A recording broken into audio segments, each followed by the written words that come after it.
अनियमितता र भ्रष्टाचार नियन्त्रण नभई सुशासन प्रवर्तन हुनै सक्दैन। सरकार भ्रष्टाचार विरुद्ध गम्भीर रूपमा लागेको छ। यो कुरा पछिल्ला केही कार्यवाहीहरूबाट प्रष्ट भइ पनि सकेको छ। भ्रष्टाचारीहरूलाई कारबाही गर्ने दिशामा सरकारले चालेको कदमप्रति आम जनता, बौद्धिक समुदाय र विभिन्न माध्यमबाट प्राप्त भइरहेको समर्थन र एकबद्धताका लागि म सबैप्रति हार्दिक आभार प्रकट गर्न चाहन्छु। त्यसबाट प्राप्त ऊर्जाले अझ थप शक्तिका साथ सुशासनमा अघि बढ्न प्रेरणा मिलेको छ। प्रधानमन्त्री पुष्पकमल दाहाल प्रचण्डले भ्रष्टाचारीलाई कारबाही गर्न खुट्टा नकमाउनुस् भनेर नागरिक तहबाट गरिएको खबरदारीप्रति खुसी व्यक्त गर्नुभएको छ। नेपाल राष्ट्र बैंकको नेपाल राष्ट्रिय कर्मचारी संगठनले सोमबार आयोजना गरेको अन्तर्क्रिया कार्यक्रममा उहाँले अनियमितता र भ्रष्टाचार नियन्त्रण नभई सुशासन प्रबन्धन हुन सक्दैन भन्ने सरकारको बुझाइ रहेको बताउनु भएको छ। अर्थतन्त्रको वर्तमान चुनौती तथा समाधानका भावी कार्यदिशा विषयक कार्यक्रममा प्रधानमन्त्री प्रचण्डले अर्थतन्त्रका परिसूचकले सकारात्मक बाटो समातेको दावी गर्नुभएको छ।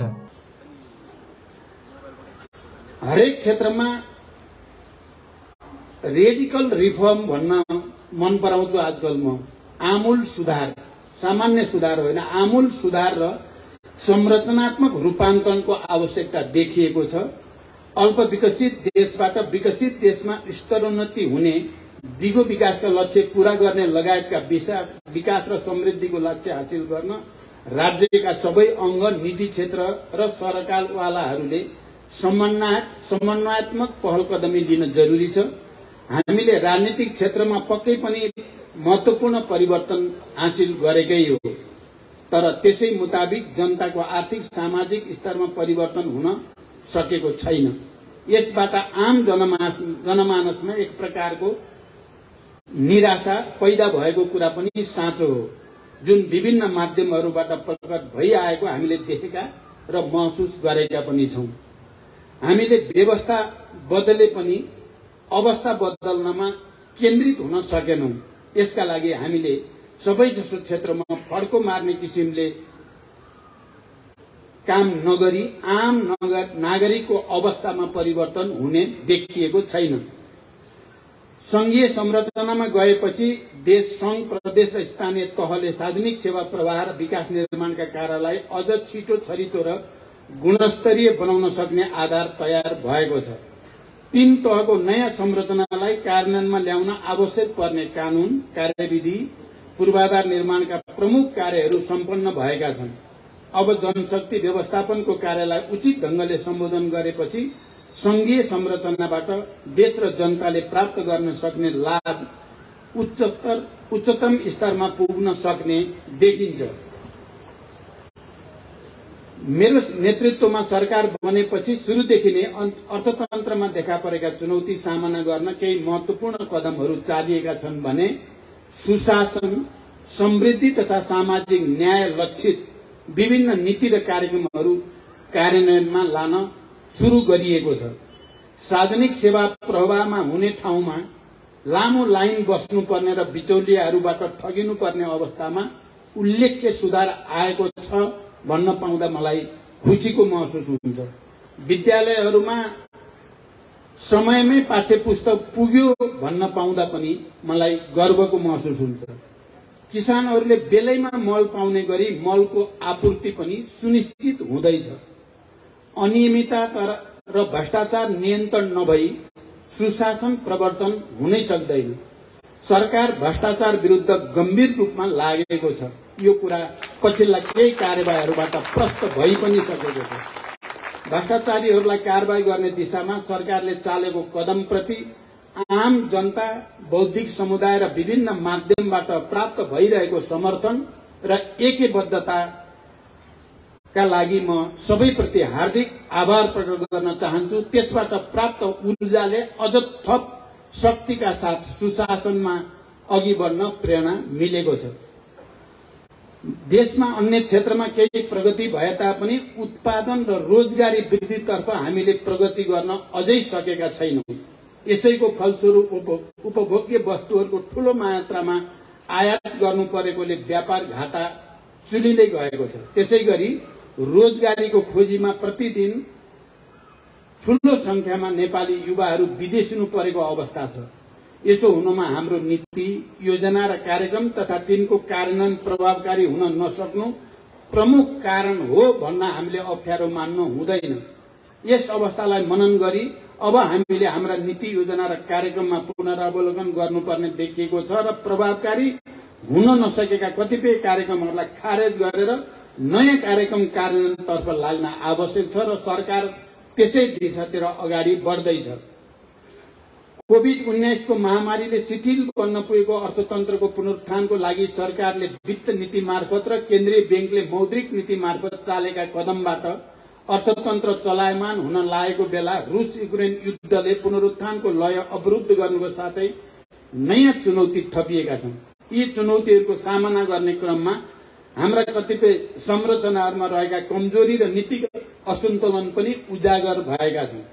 एक क्षेत्रको समस्या समाधान गर्न चालिएको कदमले अर्को क्षेत्रमा समस्या सिर्जना गरेको अवस्था पनि कयौं ठाउँमा देखियो। आगामी दिनमा यस्ता कमी कमजोरी हुन नदिन हामी सबै सतर्क हुन जरुरी छ। बैंकिङ क्षेत्रको विकास र विस्तारबाट देशमा वित्तीय पहुँच बढेको छ। कर्जा लगानीमा भएको वृद्धिबाट हरेक क्षेत्रमा आर्थिक क्रियाकलाप बढाउन मद्दत पनि पुगेको छ। तर बैंकिङ क्षेत्रबाट भएको लगानीको आकारको अनुपातमा मुलुकभित्र उत्पादन र रोजगारीमा परेको प्रभाव भने अत्यन्त न्यून देखिन्छ। त्यसैगरी सीमित व्यक्ति तथा समूहले बैंकिङ क्षेत्रको ठूलो स्रोत साधनको उपयोग गर्ने, उपलब्ध स्रोत साधन प्रत्यक्ष अप्रत्यक्ष रूपमा अनुत्पादक वा कम उत्पादक क्षेत्रमा केन्द्रित हुने जस्ता समस्या पनि यस बीचमा राम्रैसँग देखिएका छन्। अहिले अर्थतन्त्रमा समस्या देखिनुमा यस्तै अनपेक्षित क्रियाकलाप पनि धेरै हदसम्म जिम्मेवार रहेका छन्। यस्तो प्रवृत्तिलाई रोक्न केन्द्रीय बैंक तथा बैंकिङ क्षेत्रले समयमै उचित कदम चाल्न आवश्यक छ। हाम्रो अर्थतन्त्रले आन्तरिक र बाह्य कारणले सिर्जना भएका चुनौतीको उच्चतम बिन्दु पार गरिसकेको छ। आगामी परिदृश्य राम्रो रहेको छ। पर्यटन पूर्वाधारमा गरिएको लगानी र कोभिड महामारी पछि विश्वभर पर्यटन क्षेत्रमा बढेको चहल पहलबाट आगामी शरद ऋतुमा नेपालको पर्यटन क्षेत्र कोभिड महामारी पूर्वकै अवस्थामा फर्कने स्पष्ट संकेत देखिएको छ। नेपाल राष्ट्र बैंकले हालै मौद्रिक नीतिको त्रैमासिक समीक्षा मार्फत उद्योगी व्यवसायलाई केही राहत दिने व्यवस्था गरेको छ। बैंकिङ क्षेत्रको तरलता बढ्दै जाने र कर्जाको ब्याज दर घट्दै जाने क्रमले आगामी दिनमा लगानी र आर्थिक क्रियाकलाप बढाउन मद्दत गर्नेछ भन्ने विश्वास गरिएको छ। सरकारको आगामी आर्थिक वर्षको नीति तथा कार्यक्रम र बजेटले संरचनागत सुधार गर्ने, बढी प्रतिफल प्राप्त हुने आयोजना तथा कार्यक्रमलाई प्राथमिकतामा राखी बजेट विनियोजन गर्ने, अनावश्यक खर्च कटौती गर्ने, सरकारको खर्च क्षमतामा सुधार गरी पुँजीगत खर्च बढाउने, उत्पादन र रोजगारी सृजना गर्ने क्रियाकलापमा निजी क्षेत्रलाई अझ बढी प्रोत्साहित गर्ने जस्ता कार्यमा विशेष जोड दिनेछ। यसबाट आर्थिक क्रियाकलापमा वृद्धि भई अर्थतन्त्र सबल हुने विश्वास गरिएको छ। कर्मचारी संगठनले आफू कार्यरत संस्थाको हितलाई प्राथमिकतामा राखी कर्मचारीको हक हितको लागि पहल गर्ने र कर्मचारीको योगदानमा वृद्धि गर्ने कुरामा जोड दिनुपर्दछ। नेपाल राष्ट्रिय कर्मचारी संगठन नेपाल राष्ट्र बैंकले यसै अनुरूप आफ्नो भूमिकालाई प्रभावकारी बनाउँदै लानेछ भन्ने मैले विश्वास लिएको छु। आजको यस कार्यक्रममा महासंघको तर्फबाट ट्रेड युनियन बारे जो विचार यहाँ प्रस्तुत भयो, राजनैतिक नेतृत्व तहमा पनि यो विषय बडो गम्भीर ढंगले छलफल भइ नै रहेको छ।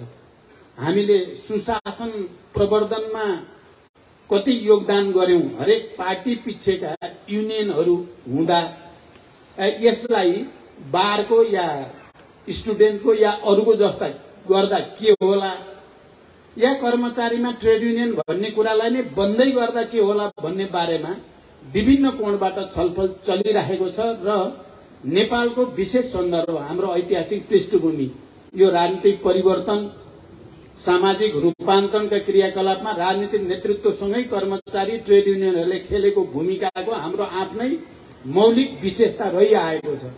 त्यसकारण यसलाई निषेध गर्ने कुरा या यसलाई अलि एक्सट्रिममा गएर अराजकता अभिवृद्धि गर्ने दुवै कुराबाट बचाएर लान जरुरी छ। यहाँ जे सुझाव आएको छ म धन्यवाद भन्न चाहन्छु।